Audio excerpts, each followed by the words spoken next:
good afternoon. Welcome to the Oxford Martin School.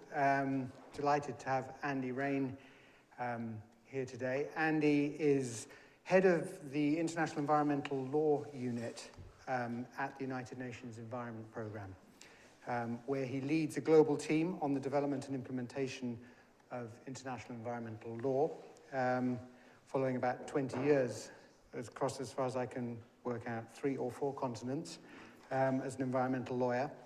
We're lucky that he's in Oxford for 3 months working on a UN sabbatical research project with the Faculty of Law and also with the Oxford Martin School's Future of Plastics programme, which brings lawyers, economists and chemists together to work on this issue. He's working, his research project here is reimagining international environmental law, enhancing the normative implementation role of non-state actors in a new global treaty on plastic pollution, which puts him in perfect position to give us some dispatches from the front line. So Andy will speak for about 20-25 minutes, and then there'll be 20 minutes for questions as well. So over to Andy.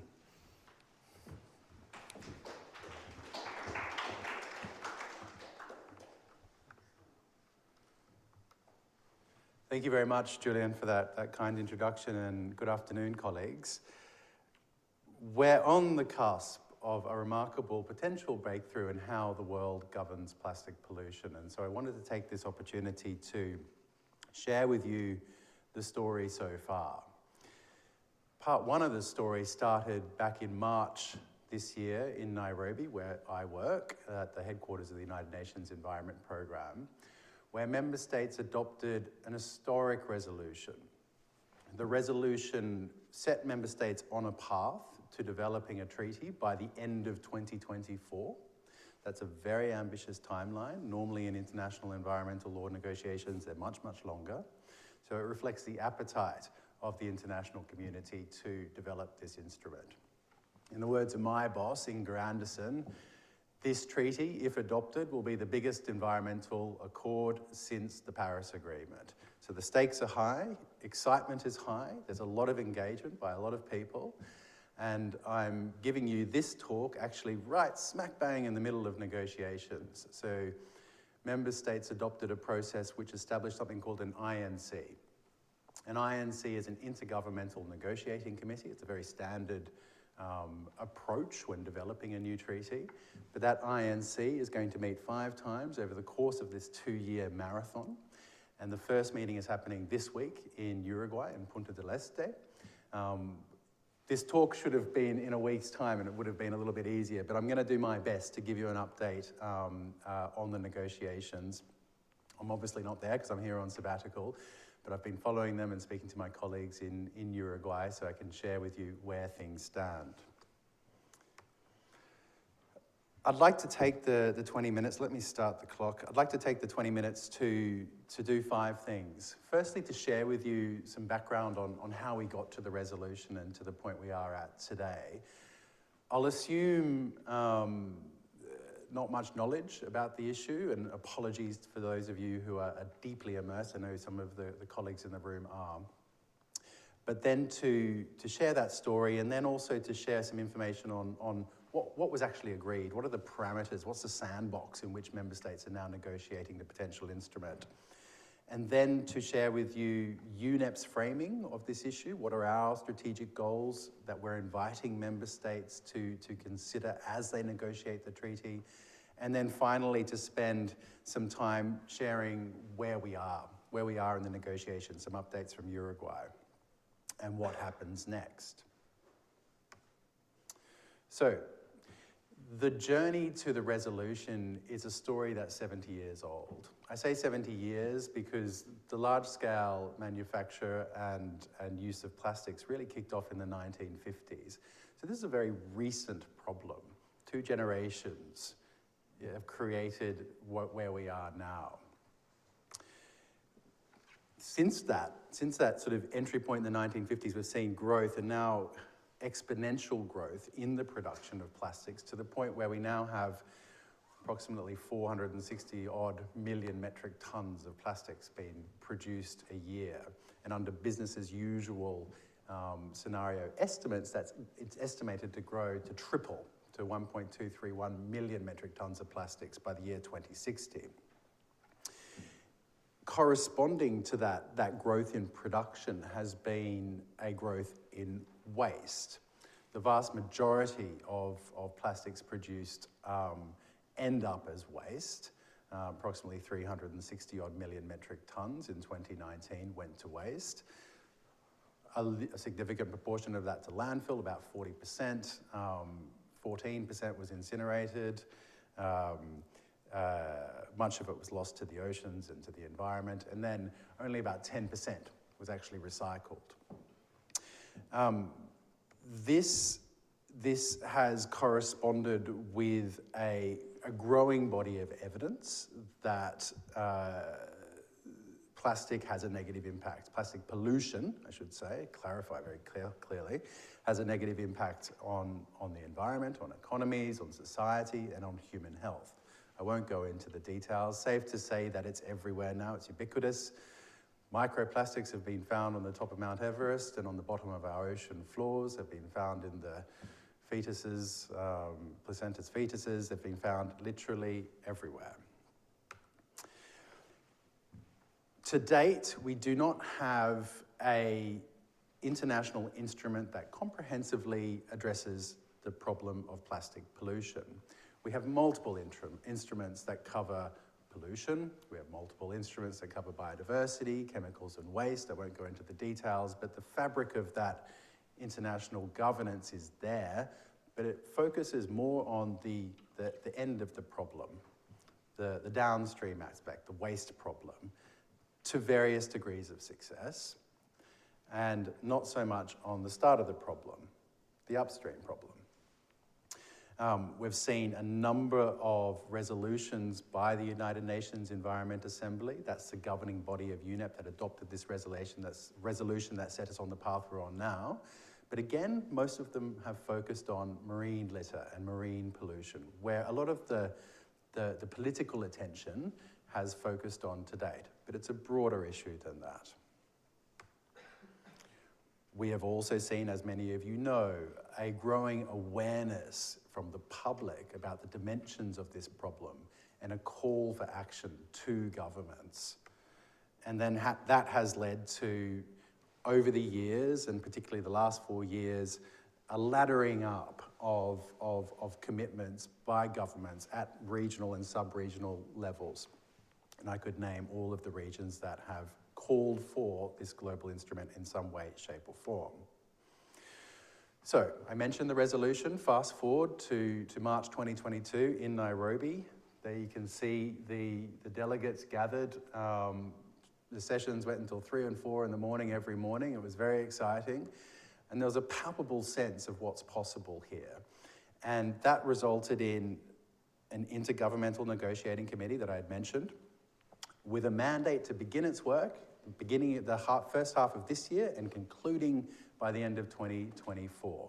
Its mandate is to develop an international, legally binding instrument on plastic pollution, including in the marine environment.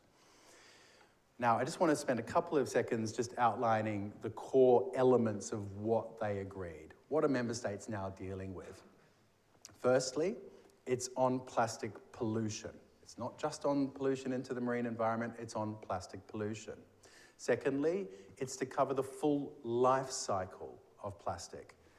Upstream, midstream, downstream. There are different ways to conceptualize the life cycle of plastics. It's not always agreed, but this is a potential framing that helps member states understand that we're talking about the full story, not just what happens at the end of the life of plastic. Interestingly, there is a decision to cover both binding and voluntary approaches, and I'll say in a couple of minutes the significance of that and where the fault lines in the negotiations are falling, but the instrument will include both. Say more on that in a second. And then finally, there was a lot of discussion about responsibility. Who's responsible to deal with this problem? Is it just developed countries? Is it just developing countries? And then the issue of common but differentiated responsibilities. And for the lawyers in the room, you'll understand the significance of that core principle, which has woven a thread through international environmental governance in lots of treaties. It's alive and well in this treaty as well. I won't go into the details of this slide other than to say member states did have quite a comprehensive agreement on what's to be included in this treaty. And you'll see some of the core areas there, ranging from the objective to how they'll report on it, to scientific and socioeconomic assessments that will need to be coordinated through the treaty, to capacity building and technical assistance, to compliance regimes. But I just wanted to focus on a couple here. The first is the second box there, on sustainable production and consumption of plastics through product design and environmentally sound waste management, including through resource efficiency and circular economy approaches. It's quite a mouthful, that was negotiated text, but this is very significant because this is inviting member states to look at this treaty, not just focused on plastic pollution, but as a treaty that reimagines systems change towards more circular economy approaches. This is a very, very significant development. Do we end up there? To be negotiated, to be agreed. But the door has been opened for a fundamental rethink in how we consume and use resources. And then secondly, the other thing which interests me particularly is this idea of a multi-stakeholder action agenda. There's a real appetite by member states to reimagine the role of stakeholders. Stakeholders being you, stakeholders being private sector, stakeholders being civil society, to bring them into the fabric of the governance of the decision making, to bring them into the fabric of how the treaty is implemented. Obviously easier said than done, and we have a long pedigree of lessons learned from other treaties, but the door, again, has been opened to reimagine that relationship with all of the challenges and issues associated with that, but it's a very, very interesting element of this process. In addition to those sandpit parameters, we also have 8 consideration areas that were heavily negotiated. I won't read them, but just to highlight a couple, there has to be a financial mechanism to this treaty. How will developing countries in particular meet their obligations? What support will they receive? Will there be a dedicated funding mechanism, or will it be wrapped up into existing financial mechanisms? Should there be discretion in implementation aligned with the principle of common but differentiated responsibilities? And how do we harness in an intelligent way the inputs from the scientific community? How do we bring them into this multi-stakeholder action agenda to ensure the best possible science is given at the best possible times? In preparing for the first negotiation session, which is happening now in Uruguay, we were asked to prepare a suite of documents, 13 in total. One of the documents is on plastic science. I'm not a scientist, I'm a lawyer, so apologies if I don't do this justice, but I wanted to share with you the 4 strategic goals that we have framed as a secretariat. These are not part of the treaty. This is our framing of the issue that we have used to invite member states to consider as they negotiate the text. The first is that this treaty has an opportunity to reduce the size of the problem. This treaty has an opportunity to put in place controls that would eliminate unnecessary plastics and substitute and unnecessary plastic items and additives. Secondly, it is an opportunity to speak to this idea of circularity, to ensure that plastic products are designed for circularity. I know there's been some fascinating work here done by the Oxford Martin School on potential design principles. That's entirely relevant to this treaty.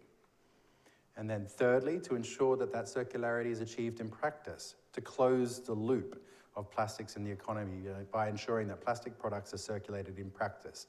They're reused, they're recycled, or composted. And you'll see on the right there a diagram that predicts this circularity through those 3 proposed stages of the life cycle of plastics. And then finally, dealing with the legacy, managing plastics that cannot be reused or recycled in an environmentally responsible manner. So that's the broad framing that UNEP has shared with member states for this treaty. Let me look at the time, 11 minutes. Okay, now I want to spend the rest of the time sharing with you where we are in this journey. So I mentioned the INC, the Intergovernmental Negotiating Committee. There are going to be 5 sessions of this. The committee will meet 5 times. It's like a traveling roadshow around the world. The first session's in Uruguay, and I'll share with you the locations of the other ones shortly. This one's in Punta del Este. It started on Saturday. It concludes tomorrow, and it was preceded by a multi-stakeholder forum and also regional consultations. 2 main objectives of this first session. The first one is to launch the negotiations, obviously, and to agree the process that we're going to travel over the next 2 years. But then more importantly, to explore some of those core issues that I'd mentioned in the outline of the resolution, to start delving into the details of what that should be and could be and should be as we craft the actual text of the treaty. About 2,300 delegates are there in Uruguay this week. That's not a lot. I mean, this meeting is sandwiched between 2 other big events in the calendar of environmental governance, COP27, that concluded in Sharm, and also the Biodiversity COP, which is the poor cousin of climate change, but it meets next week in Montreal. So it's a heavy agenda, but still that's not a bad start. And interest is high, particularly from stakeholders. So only about 1/3 of that's constituted by member states. The rest are all stakeholders from a broad suite of civil society, industry, and others. Okay, so let me spend a few minutes talking about where we are. This is the National Ballet of Uruguay. They performed a beautiful opening ceremony dance. I'm told a difficult one, which is a good analogy for these negotiations because they are difficult. Firstly, what should be the objective of the treaty? Here we have significant departure already. Is this a treaty that focuses just on plastic pollution and its full life cycle? Is this a treaty that has broader aims? Is this a treaty that speaks to circular economy, as we'd mentioned before? Is it a treaty that's going to look at legacy issues? Because there's a lot of plastic in our environment now that also needs to be managed. Will this treaty cover that? We're seeing a broad canvas of views by member states and stakeholders on these issues, and we haven't landed anywhere yet. Secondly, the structure of the agreement. This might sound unimportant, but it's actually very, very important, because when you look at international treaties, they broadly fall into 2 camps. You either have a very specific agreement with technical annexes, and I can give you lots of examples of those, or you have what's been generally called a framework convention, such as the Climate Convention, the UNFCCC, the Convention on Biological Diversity, where a broad target or goal is articulated in the document, but the details are left to later. And that's the story of climate governance. We had the UN Framework Convention on Climate Change back in 1992, and then protocols were not agreed until a significant time later through the Kyoto Protocol, and then obviously the standalone Paris Agreement. There's an appetite by member states to avoid that. There's an appetite by member states to really deliver a solid, specific convention that frames the issue with technical annexes outlining what needs to happen. That said, there is a suite of different views on what goes into that specific convention. Are we talking about legally binding obligations, or are we talking about a treaty that, whilst it itself is legally binding, and it might outline in very broad terms the goal or objective, it might be, for example, to reduce plastic pollution by X% by 2040 or by 2050. All of that's to be discussed. And then the actual mechanics of how you achieve that is left to countries. So that's the fault line and one of the biggest issues that is emerging out of Uruguay this week. Some countries are strongly arguing for that country-led or bottom-up approach. Others are saying, no, look, let's learn from the past. Let's learn from the Paris Agreement, which does follow that bottom-up approach. You've got a temperature target, but then you've got these nationally determined contributions where the details and content of such are left to the countries. They come together, they report. So mandatory reporting, but the content of the plans is left to countries. Some are arguing we should do the same for plastics. Others are saying absolutely not. So that's one of the key fault lines that is emerging. We've heard in Uruguay lots of views on what the actual content of the treaty should be. What should be its core obligations and control measures? They range from having clear phase-out or elimination targets of plastics and additives in plastics. They range from exclusion lists to phase-out lists, disclosure obligations, design criteria, which I'd mentioned before, labeling requirements,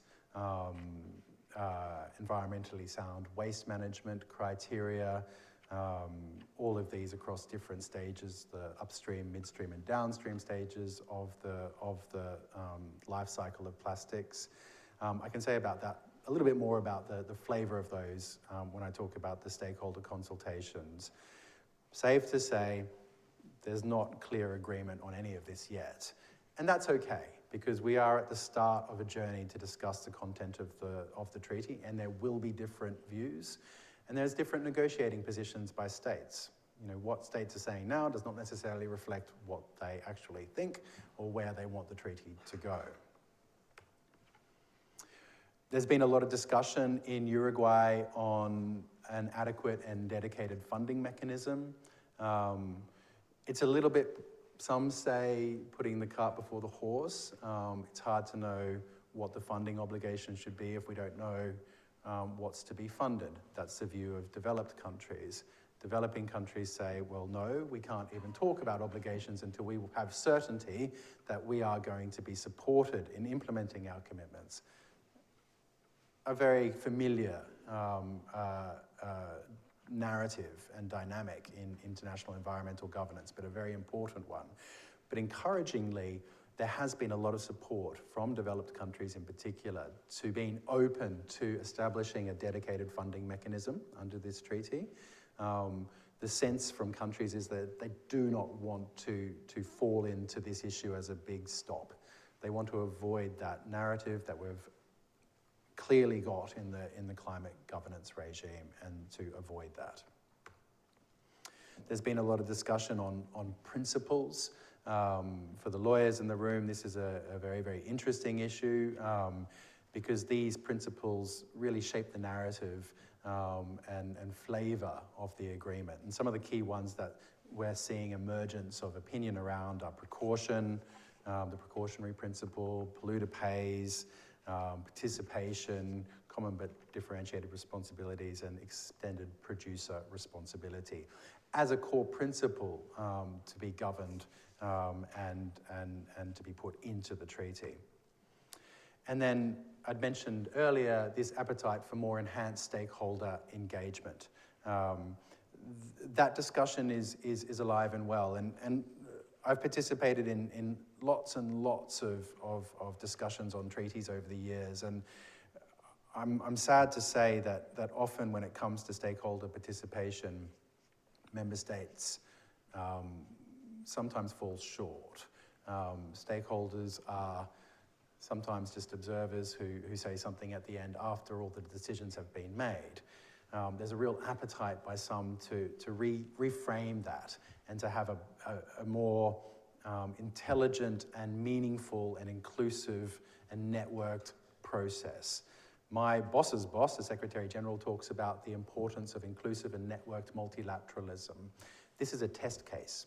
This is a test case to see how we could recraft stakeholder participation into this treaty in a way that accelerates commitments from stakeholders from industry, in a way that brings together what's happening in the scientific community across the world and feeds directly into the treaty and its implementation. It's something I'm particularly excited about, and I think we're moving in the right direction in the discussions so far. Less excitingly is we've been bogged down a little bit in Uruguay this week about rules of procedure. These are obviously very important. This governs how the discussions will happen, but there's been quite a bit of attention focused on the rules of procedure. They haven't been adopted yet. One of the issues is around voting rights. I won't go into it, safe to say the issue is there before member states in Uruguay this week.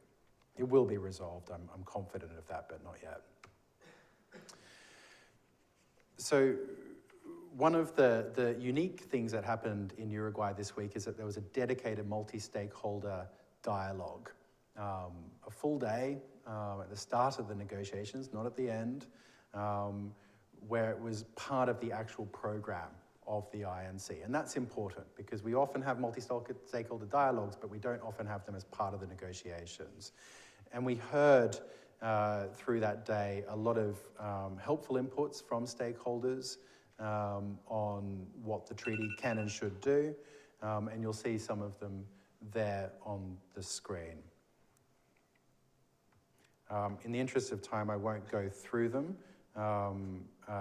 Safe to say that there's some of the issues that you would have expected to have seen, and one of the issues that I in particular am interested in is definitions. Definitions matter, and that will be a big part of this treaty negotiation going forward. What does plastic pollution mean? Could mean lots of different things. What does toxic mean? What does circularity mean? What does plastic mean? You know, a lot of these are not legally defined yet. We find legal definitions in other processes, and that will inform, but all of this is up for the discussion. We also had an in-session stakeholder dialogue to complement the multi-stakeholder dialogue, where we saw more inputs from different stakeholders.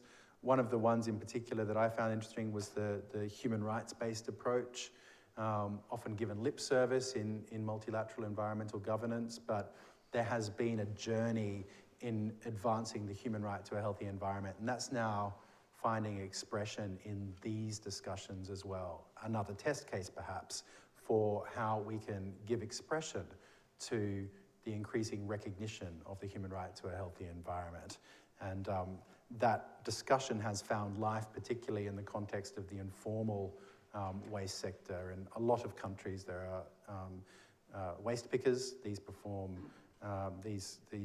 waste pickers perform a very, very significant and somewhat outsized role in the waste management challenge faced by countries, and that's been acknowledged in this process. And there are some really interesting ideas on how to support waste pickers, not only in the transition to a more circular economy, but also in viable waste management solutions.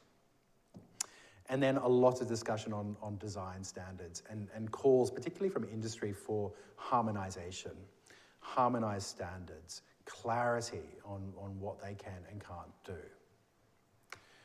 So finally, what happens next? I mentioned 5 of these meetings in the Global Travelling Roadshow. The first, Uruguay. We then moved to France next year in April, followed by one in December that will probably be hosted by UNEP in Nairobi. Then to Canada in April 2024, then to the Republic of Korea in November, all laddering up to a final conference, which is probably going to be in mid-2025, where we will adopt the treaties. And this expression of who's doing what, these are proposals by countries. This has not been finalized yet, but that's looking like the eventual time frame. I was talking to Charlotte before about, well, when's the text on the table? And what normally happens is, or what we expect would happen, is that member states would ask UNEP to develop the draft text. We don't have one yet because we're still discussing with member states what should be in the treaty. But one could imagine that it might come tomorrow or following the second or third INC, preferably not the third, preferably the second at the latest. There'll be a request to UNEP to develop a draft text that would then form the basis of further negotiations. But so far, all we've heard is a request to UNEP to have a process to assemble more submissions from stakeholders and consolidate those and communicate those back to member states. Once the treaty is agreed, then the real work starts, implementation at the national level, and there will be a lot of work to make this treaty not just words on paper, but a treaty that transforms the way we produce, use, and dispose of plastics. Friends, if you want to see more information about this process, there's a dedicated website. The address is up there on the screen. If you just Google UNEP INC, you'll get to it, where you'll see all of the information about what's happening in Uruguay. There's a live video feed there. There's daily summaries. There's all the documentation there. And please do follow it, because as I said, this is a remarkable time in history.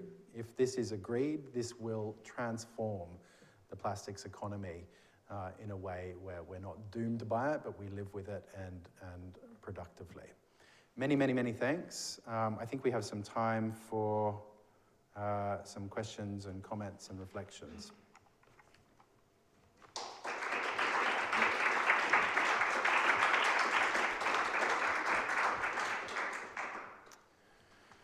So please just...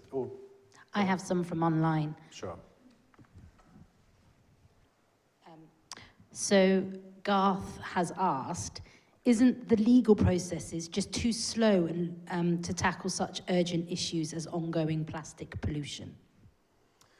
Yeah, thank you for the question. I guess two responses.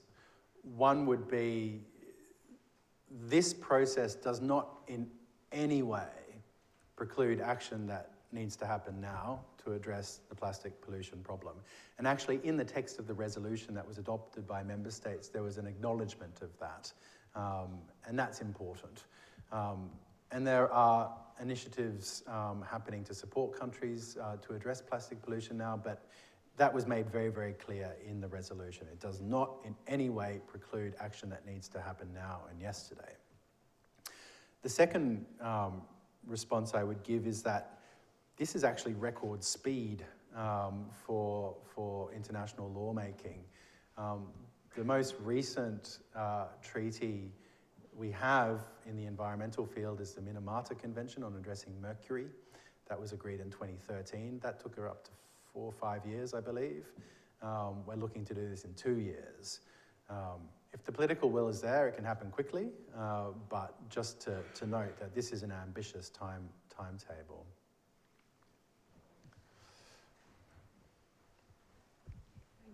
Thank you, Andy. Such an interesting and important topic. So I wondered if you could comment on the countries that have not yet signed up or joined, and whether signatories to the eventual convention that you hope to produce would then be disbarred from accepting product from anybody who remained outside. I guess the objective should be to put pressure on countries outside to come in and to prevent them being able to sort of subvert the goals. Yeah, thank you, Charlotte. Clive, do you want to take a few questions, or and then we can...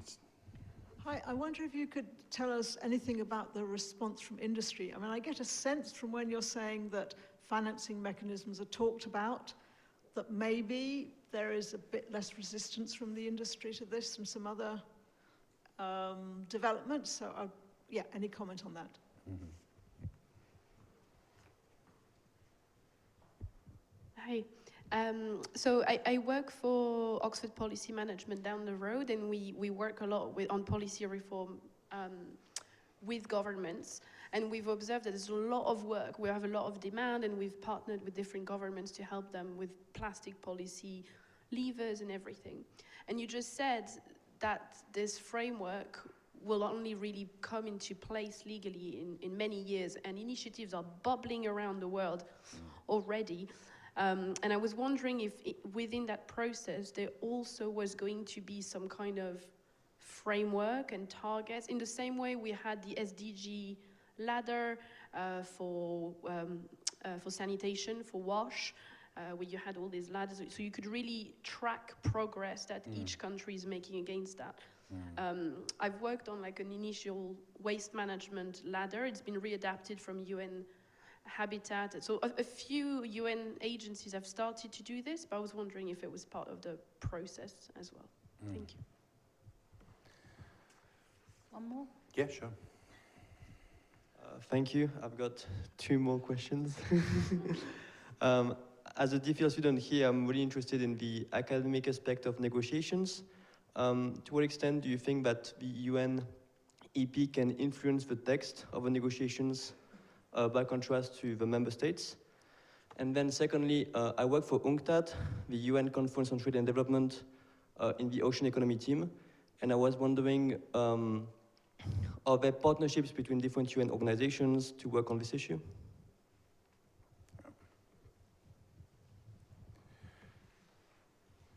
Great. Many thanks for those questions. Let me take them in turn. So, Charlotte, to your question, who's in? The short answer is everyone at the moment. All 193 member states are members of the United Nations Environment Assembly that adopted the resolution, so everybody is in.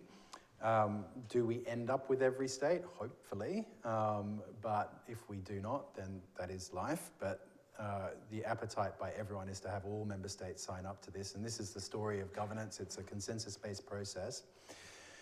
But the second part of your question is interesting, because what are the consequences for governments that don't sign up, or what are the consequences for governments that do sign up but perhaps don't meet minimum requirements in the eventual treaty? And that's all to be negotiated. In other processes, we have trade restrictions, such as the Basel Convention on the Transboundary Movement of Hazardous Waste. One might envisage a similar regime, but that has to be negotiated. And we haven't really delved into that part of the discussion yet, because that's probably the next INC. But it's a very alive and important issue. On the question of industry, yeah, it's very interesting. And it depends on who you ask. Industry is heavily engaged in this process. Some colleagues and some stakeholders, when you ask them, I'll say stakeholders, I won't say colleagues, some stakeholders, when you ask them, is that a good thing or a bad thing? Will say it's a terrible thing, because industry, 99% of plastics produced today come from virgin feedstock, fossil fuel feedstock. This is the scale of the problem. It contributes to 3.6% of global climate emissions. It's a huge issue. Others say they need to be in the room because this is crafting an entirely new plastics economy. They need to be part of the discussion. And so far, that's where it's landed. They're part of the discussion. There's no restrictions on them. I saw an interesting article last night by some stakeholders who were saying that they should be banned in the way that the tobacco industry is banned from discussions in the World Health Organization for the same principle. But that's not the line that member states or the Secretariat has taken yet. We'll see how it unfolds. But certainly, to put a positive spin on it, I've seen proactive engagement. I think there's a sense, at least from our discussions with industry, that they accept that this is coming and they want to get ahead of it and be a part of it instead of just being on the receiving end. So they want to be in the discussion. My personal view, that's a good thing, but that's not a view that's shared by everyone. On the question of tracking progress, that's a great question, and really goes to the heart of how do we construct a meaningful regime that tracks progress and also harnesses the myriad of action that's happening globally. And that's what I'm studying here as part of my sabbatical, is how do we support this treaty to truly reflect inclusive and networked multilateralism that our boss keeps on talking about. But what does that mean? They're just loose words. If it's not married up with something that sort of, there's a mechanism that tracks progress, that comprehensively evaluates progress, that's perhaps joined by accountability. All of that needs to be considered. And there's lessons to be learned from the climate regime. We have action trackers galore there, but we're also seeing corresponding greenwash from industry and others. And so how do you do it in a meaningful way? But yeah, very good question, and would welcome more discussion on that. And then finally on the questions around UN agencies. Yeah, good question. To what extent can UNEP influence the treaty? The party line is not at all. We have to support this in a neutral way as a secretariat to the process, and importantly, we will. It's very, very important that we do that. That said, it's no secret that if you are the secretariat to this process, if you're a good secretariat, you hold a mirror up to member states.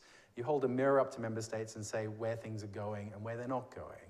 And my boss has been very clear on that, Andersen, that she wants to be a critical friend to member states in this process and to help member states end up at a strong treaty, specific treaty that leans into solutions and not just another framework treaty. So, I think there is some influence that a secretariat has, but I'll be careful in saying how much because that's a sensitive topic. And then partnerships. Yes, partnerships are at the heart of the solution to this issue, and there are numerous partnerships with and across the UN system, including with UNCTAD, and I'd be happy to connect you to relevant colleagues on that. But partnerships are with all agencies on this process at the moment. I've got a couple more online. So Lavanya has asked, I was wondering how far the negotiating dynamics in the Paris Agreement are being replicated in this process, in particular in relation to the architecture design of the new instrument, privileging national determination autonomy over international prospectiveness. Yeah, thanks, Lavanya. As I mentioned, they're influencing these discussions quite considerably vis-a-vis this top-down, bottom-up model. So for colleagues who aren't familiar with the Paris Agreement structure, it's very much a bottom-up structure.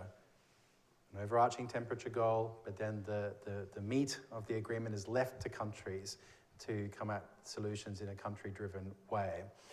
That same argument has been applied by numerous member states in Uruguay this week.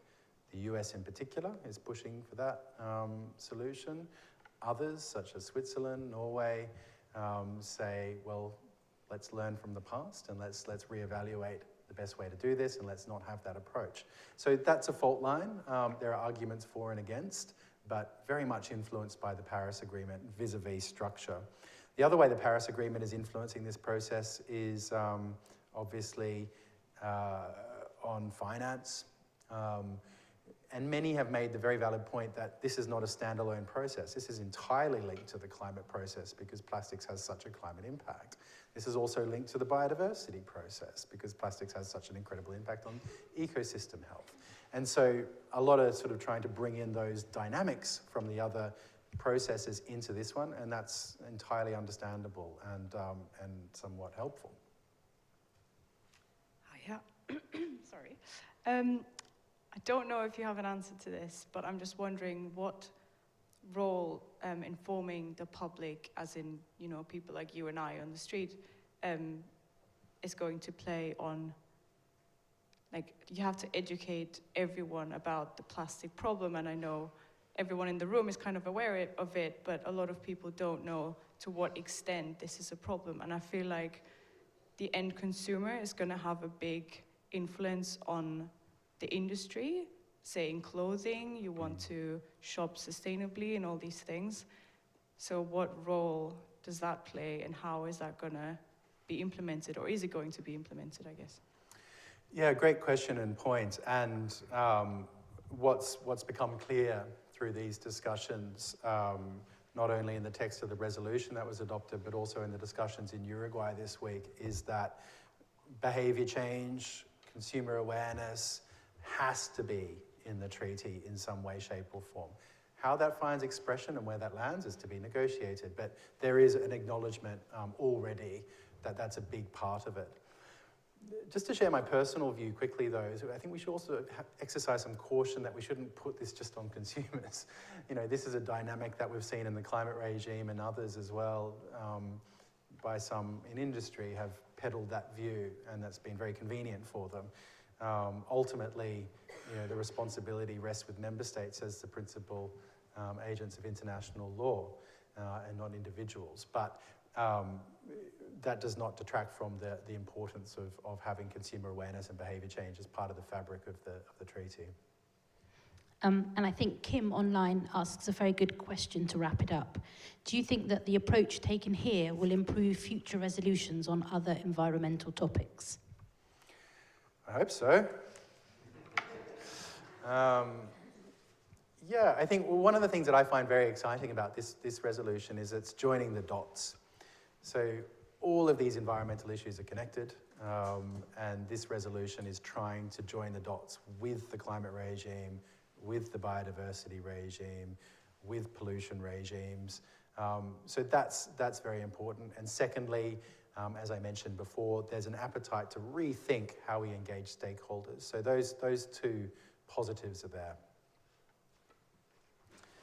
I think we're going to have to wrap up now, but thank you very much for coming, and perhaps we could just finish with one last round of applause for Andy.